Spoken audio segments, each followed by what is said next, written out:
ആക്രമണത്തിന് പിന്നാലെ പ്രതികരണങ്ങളുമായി എത്തുന്ന സന്ദർശകർ പറയുന്നതെല്ലാം സുരക്ഷാ വീഴ്ചയെക്കുറിച്ചാണ്. ശ്രീനഗർ വരെ സുരക്ഷാ സൈന്യം ഉണ്ട്. അത് കഴിഞ്ഞ് ഏതൊരു സൈനിക വിന്യാസവും ഇല്ല. മാത്രമല്ല പഹൽഗാമിൽ സൈനികരെ ഇല്ല എന്നതാണ് വാസ്തവം. ഈ സംഭവം കഴിഞ്ഞ് 1.5 മണിക്കൂറിന് ശേഷമാണ് സുരക്ഷാ സൈന്യം അവിടെ എത്തിയത്.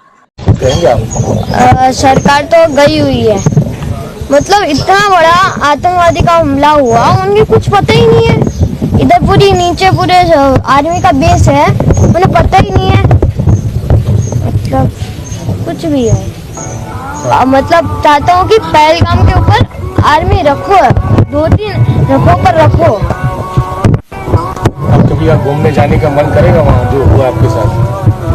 नहीं, बिल्कुल नहीं।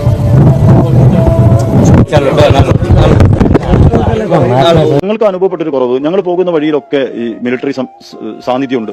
ശ്രീനഗറിൽ നിന്നൊക്കെ നമ്മൾ പോകുമ്പോൾ ഒരു 50 മീറ്റർ ഗ്യാപ്പിൽ മിലിറ്ററി ഉണ്ട്. പക്ഷേ പഹൽഗാമിൽ ഒരു സംവിധാനം ഉണ്ടായിരുന്നില്ല. ആ ടൂറിസ്റ്റ് പ്ലേസുകളിൽ ഈ സംവിധാനം തീരെ ഇല്ല എന്ന് തന്നെ പറയാം. ഇതൊക്കെ നോക്കിയിട്ടായിരിക്കുമല്ലോ ഈ ഭീകരർ നടക്കുന്നത്. അപ്പോ അവിടെ ഇതിന്റെ ഒരു സംവിധാനത്തിൽ ഒരിടത്തും ഇങ്ങനെ സുരക്ഷാ സേന ഇല്ല. ഈ ടൂറിസ്റ്റ് ഈ പ്രദേശത്തേക്കുള്ള എൻട്രിയിലൊന്നും കണ്ടില്ല.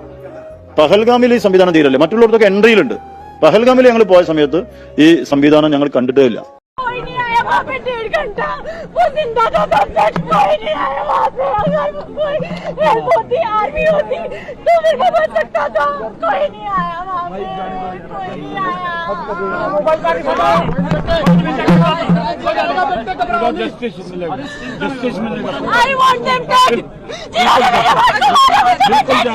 बिल्कुल वो मरेगा जिसने मारा, वो मरेगा।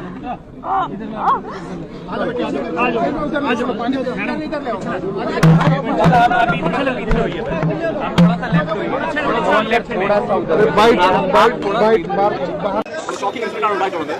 ബിജെപിയെ കണ്ടെത്തിയിട്ടുണ്ട്. പക്ഷേ കോൺഗ്രസ് പറയുന്നത് ഇത് ബിജെപി അല്ലെങ്കിൽ സർക്കാരിന്റെ വലിയ തോതിലുള്ള ഒരു വീഴ്ച ഉണ്ടായിട്ടുണ്ട്, സെക്യൂരിറ്റി ലാപ്സ് ഉണ്ടായിട്ടുണ്ട് എന്നുള്ളതാണ്. ബിജെപി സംസ്ഥാന അധ്യക്ഷ രീതിയിൽ എന്താണ് താങ്കളുടെ?